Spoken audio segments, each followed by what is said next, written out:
Olá! O Ciência é Tudo já está no ar para te levar pelo universo da ciência e tecnologia no país. Eu sou Priscila Rangel e o episódio de hoje é sobre trabalho e tecnologia em tempos de pandemia do coronavírus. Isso porque o avanço da Covid-19 foi capaz de alterar rotinas de trabalho pelo mundo inteiro e a tecnologia tem sido fundamental para solucionar problemas e reinventar o cotidiano. Então, se você estiver pronto aí, vamos juntos!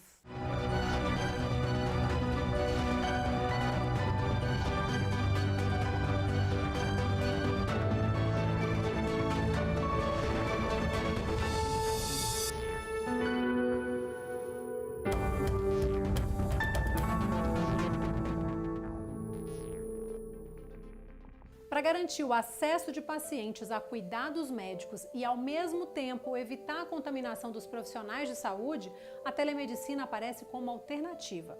Além dela, ferramentas tecnológicas garantem que o tráfego de alguns documentos da área de saúde seja feito totalmente online.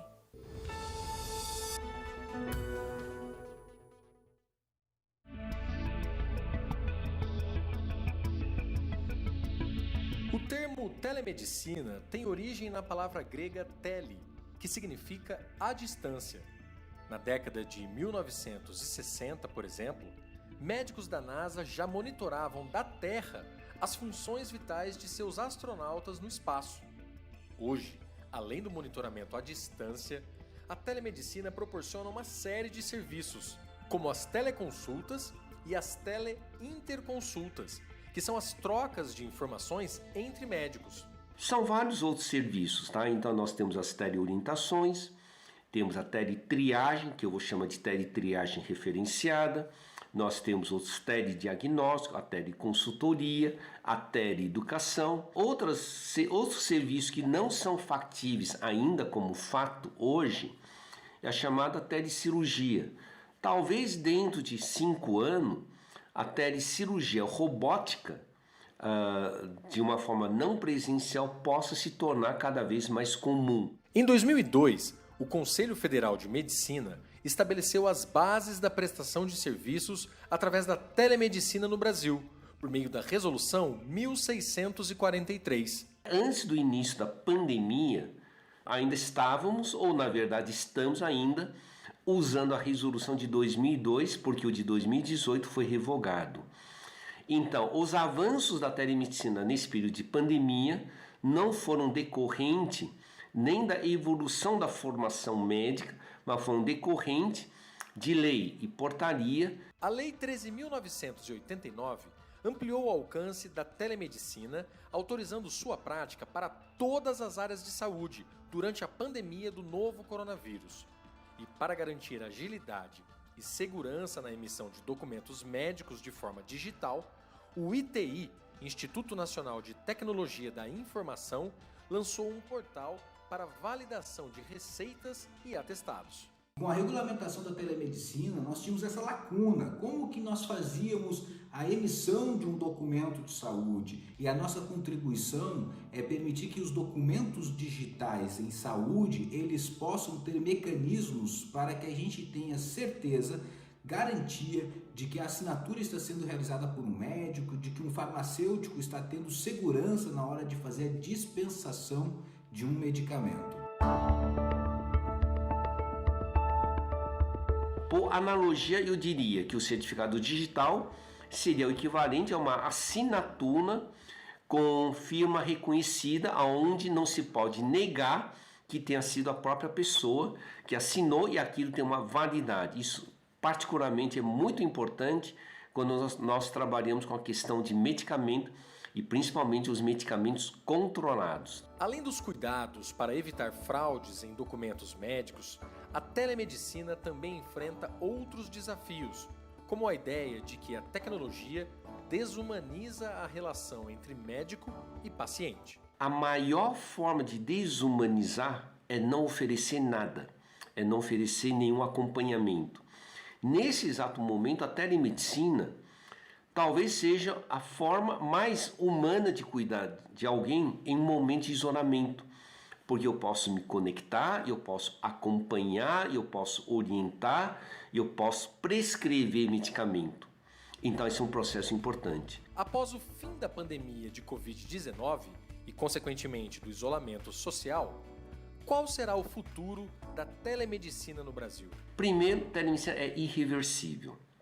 Irreversível porque a sociedade humana está num processo de transformação digital. A telemedicina é apenas o acompanhamento da medicina a essa transformação digital. Tá? Então isso é muito importante caracterizar que a telemedicina é o braço da medicina para nós nos organizarmos com medicina conectada. Ela ajudou a trazer a internet para o Brasil na década de 90 e atualmente oferece infraestrutura de rede para o ensino, pesquisa e inovação. A RNP, Rede Nacional de Ensino e Pesquisa, funciona como uma internet acadêmica de alcance nacional.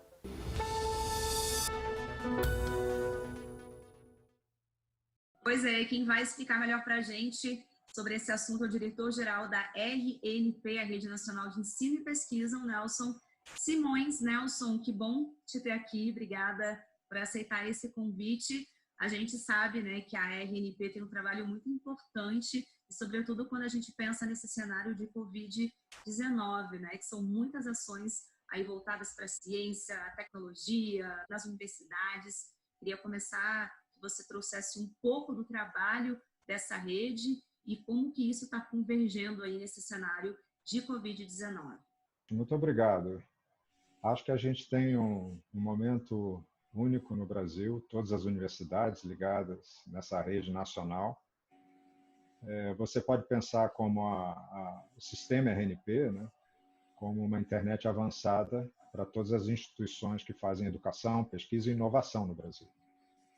Então, ali estão as universidades, os institutos, centros de pesquisa, laboratórios com equipamentos únicos, são importantes para vários campos do conhecimento, mas também estão os hospitais, mais de uma centena de hospitais de ensino, hospitais de pesquisa, grandes hospitais. Estão os ambientes de inovação. É como se a gente botasse juntos dentro de uma internet muito especial, com alta capacidade e aplicações para colaboração à distância, todas as instituições e quase 4 milhões de alunos, professores e pesquisadores do Brasil. É esse grupo que, em conjunto, ao longo dos anos, vem desenvolvendo conhecimento, trabalhando com todos os seus pares, em outros países, em outras instituições, né?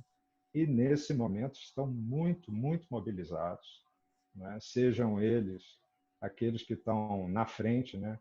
Buscando soluções para a pandemia do Covid, mas vários outros que também estão apoiando no aprendizado, né, e nas questões de suporte a toda essa colaboração à distância, que é fundamental para a gente superar esse momento de crise. Você está falando justamente, né, dessa importância aí do suporte técnico, da rede, do banco de dados e todas essas questões que são importantíssimas nesse momento para todos esses órgãos que você citou, para a pesquisa, para as universidades, para os hospitais.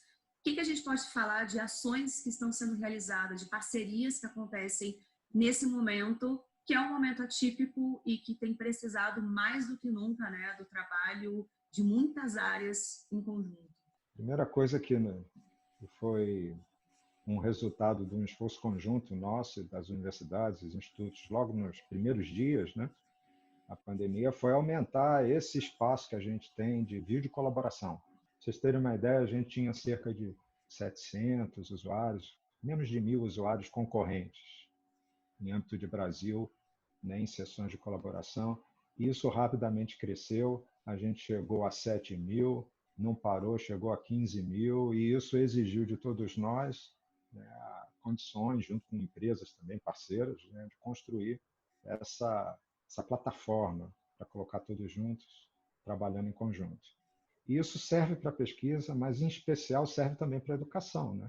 E muitos desses processos, né, da aprendizagem, da educação à distância, da formação e da educação continuada, nós precisamos nos aliar com os professores, com aqueles que estão produzindo e gerando conteúdos, para que seja um processo mais simples e mais fácil e a gente consiga continuar trabalhando. Outra ação muito importante que se seguiu a isso foi na área de saúde, ainda com vídeo colaboração, mas também com uma expressão, né, de integração de certos atores. E aí eu acho que esse meio da junção dos atores que estão fazendo a educação, a pesquisa e podem ajudar aquele que está lá na ponta fazendo assistência foi fundamental também. Muito bom. Eu acho que, Nelson, a gente pode também acrescentar nisso o trabalho feito pela telemedicina, né?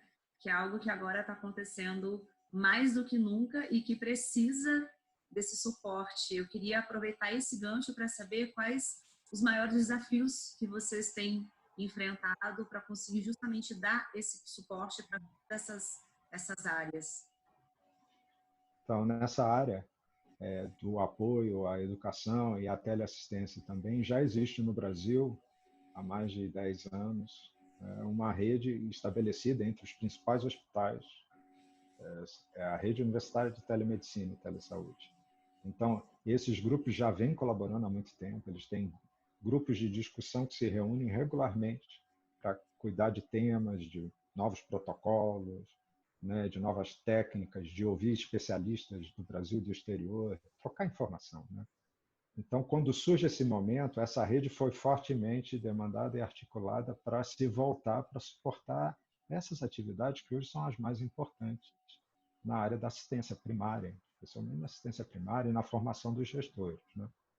Então, na RUT, né, como a gente chama, a Rede Universitária de Telemedicina, grupos surgiram especificamente para tratar da Covid. Grupos surgiram para apoiar os especialistas que estão nas unidades de terapia intensiva. Então, há muito trabalho colaborativo apoiado nos grupos que se reúnem entre os hospitais, entre a Fiocruz, entre os centros de pesquisa integrados pela RNP. A Covid-19, eu acho que é uma surpresa para a grande maioria, até para os próprios cientistas. Como é que você vê daqui para frente, né? Uma das ações que a gente olha e vê que é muito importante é essa integração de todos os gestores, né, nesse momento. Essa ação, por exemplo, nos levou a apoiar o Ministério da Saúde na conectividade das unidades de saúde da família. Então, atuar para que elas tenham possibilidade de, ao atender cada pessoa em cada ponto do Brasil, poder levantar as informações sanitárias, epidemiológicas e distribuir isso para que nós possamos tratar, né, e com maior informação, isso é fundamental. Nós estamos transformando a forma de lidar também com a educação e muitos dos nossos alunos hoje também enfrentam uma dificuldade. Os conteúdos estão até disponíveis em serviços digitais, as universidades têm seus centros de dados, têm seus processos de educação à distância, mas alguns dos nossos alunos não têm condição de ter acesso a uma internet ou tem um acesso limitado à internet, seja pela capacidade, pela cobertura, ou mesmo por condições de pagar, né, por um plano de dados, né, que lhe permita fruir. Então, nós temos desafios que a RNP vem apoiando as universidades, o governo, de tal forma que essa experiência que a gente está passando possa servir também de oportunidade para a gente melhorar as nossas políticas, melhorar os nossos serviços e torná-los cada vez mais simples, mais fáceis, mais seguros, e que a gente possa realmente impulsionar a educação de qualidade e a ciência para todo mundo no Brasil, independente da localidade. Tá certo. Nelson Simões, diretor-geral da RNP, que é a Rede Nacional de Ensino e Pesquisa. Nelson, obrigada, tá, por esse papo. Foi muito bom trazer um pouco mais dessa realidade do trabalho de vocês e que está sendo, né, tão importante aí para esse momento todo que a gente está vivendo. Obrigada. Obrigado a você, Camila. A gente precisa fazer um intervalo agora, mas o Ciência é Tudo volta rapidinho, tá?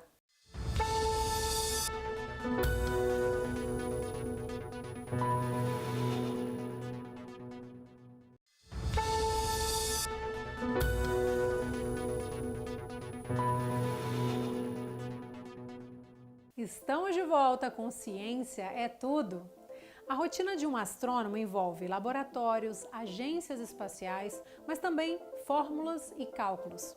Como será que esses profissionais estão desempenhando o trabalho em tempos de pandemia? Você descobre agora no quadro Ciência é o Universo.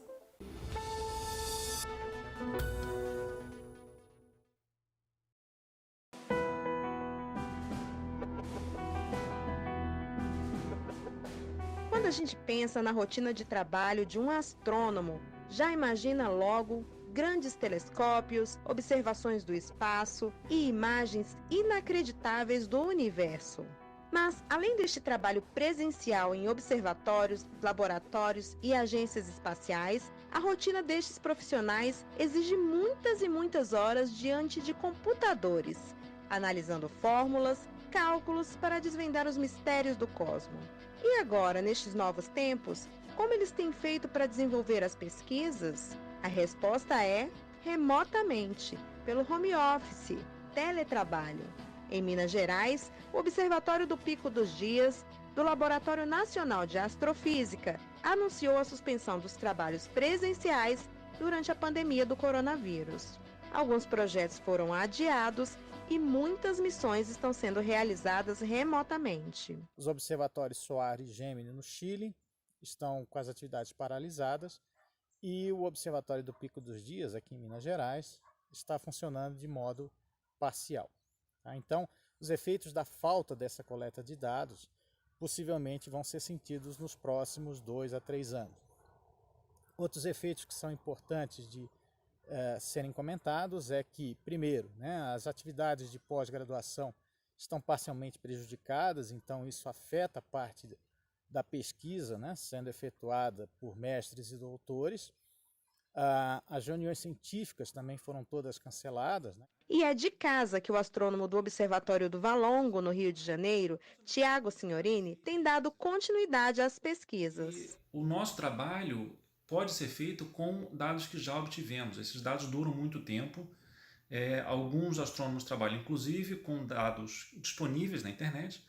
E a maior parte do nosso tempo é, na verdade, dedicada à análise de dados no computador, como vocês podem ver aqui. Então, o que acontece é que a maior parte do tempo a gente passa realmente em frente ao computador, analisando o dado, e esse tipo de trabalho não está sendo prejudicado pela quarentena, felizmente. Nos Estados Unidos não tem sido diferente. A astrônoma brasileira e pesquisadora da NASA, Rosali Lopes, fala dos desafios deste momento. Eu trabalho no Laboratório de Propulsão a Jato da NASA, mas no momento estou trabalhando aqui, nesse meu escritório de casa. E eu estou trabalhando muito bem em casa. Aliás, foi um pouco de surpresa para mim, porque antes eu nunca gostei de trabalhar em casa, eu sempre preferi ir para o escritório. Mas agora, com essa crise, eu descobri que trabalhar em casa é muito bom, muito sossegado.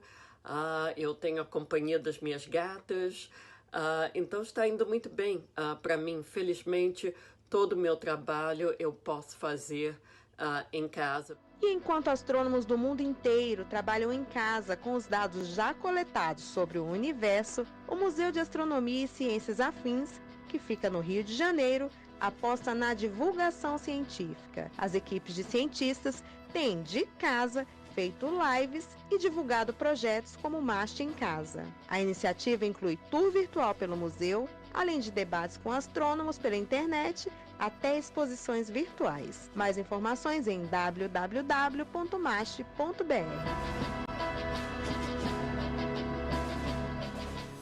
Tecnologia e trabalho sempre estiveram ligados. Ela o torna mais fácil e produtivo. Mas em tempos de crise, como agora, que tecnologia e trabalho se fundem ainda mais. A necessidade de fazer reuniões por videoconferência e a urgência por compartilhar dados virtualmente são exemplos disso.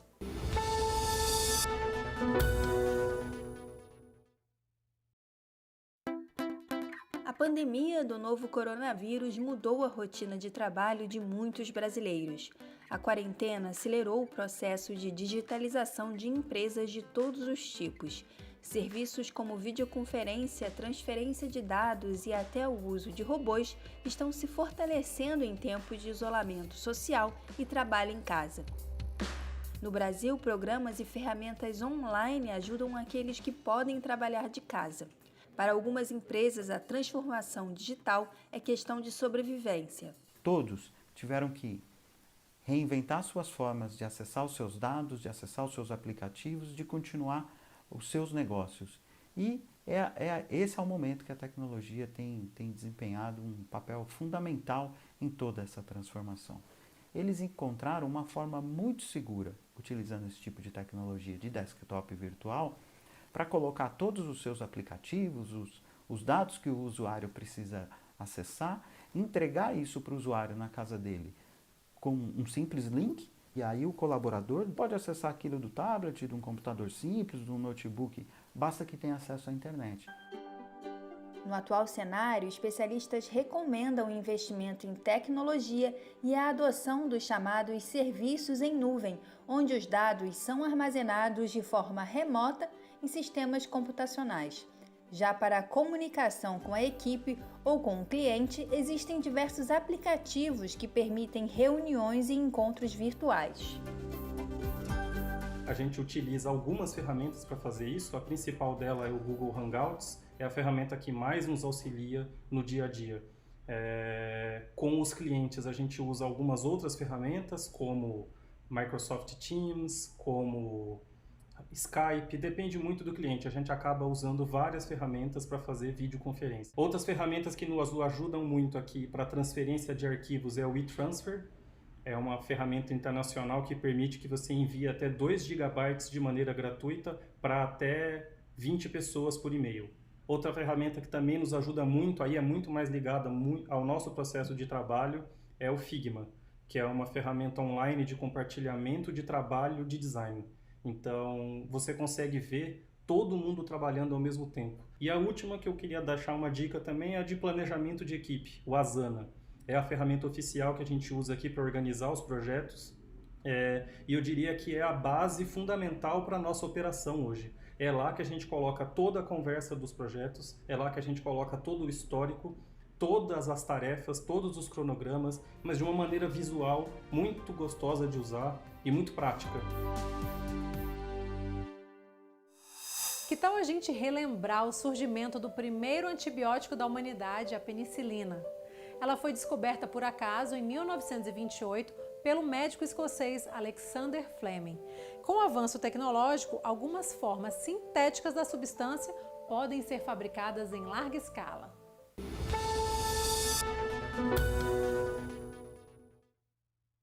Você provavelmente já precisou tomar um antibiótico para tratar de alguma infecção, não é mesmo? E consegue imaginar como seria se esse remédio não existisse? Pois é, no início do século passado, não havia forma direta de curar ferimentos infeccionados, por exemplo. E um médico escocês chamado Alexander Fleming, em Londres, se dedicou a estudar uma bactéria chamada Staphylococcus aureus, que infeccionava as feridas provocadas por armas de fogo. Em um descuido, ele deixou algumas amostras abertas e, quando voltou a verificá-las, percebeu que estavam contaminadas com um mofo causado pelo ar. O doutor observou que onde havia esse bolor, as bactérias não estavam mais em atividade e concluiu que aquele mofo, vindo do fungo Penicillium notatum, agia expelindo uma substância que destruía aqueles micro-organismos. E assim, praticamente por acaso, se descobriu o primeiro antibiótico da humanidade, a penicilina. Ela foi isolada pela primeira vez apenas em 1938, 10 anos depois da descoberta do Dr. Fleming. Com a Segunda Guerra Mundial e a necessidade de ajudar os feridos das batalhas, os doutores Howard Flower e Ernest Boris Chain, da Universidade de Oxford, na Inglaterra, retomaram as pesquisas com a penicilina e conseguiram provar a eficácia da substância. Assim, ela foi utilizada pela primeira vez em um paciente humano em 1940 e a medicação foi considerada um marco na medicina. Depois dela, pesquisadores desenvolveram outros tipos de antibióticos que hoje são fundamentais para lutar contra doenças como tuberculose, pneumonia e meningite. Mas fique atento! Apesar de ter grande eficácia, os antibióticos podem causar diversos efeitos colaterais no corpo humano, como problemas na flora intestinal e o desenvolvimento de alergias. Por isso, eles devem ser utilizados apenas sob orientação médica e no Brasil só podem ser vendidos pelas farmácias com uma receita especial. E o episódio de hoje fica por aqui, mas a gente continua essa jornada do conhecimento na semana que vem. Eu sou Priscila Rangel e te desejo uma ótima semana. Tchauzinho!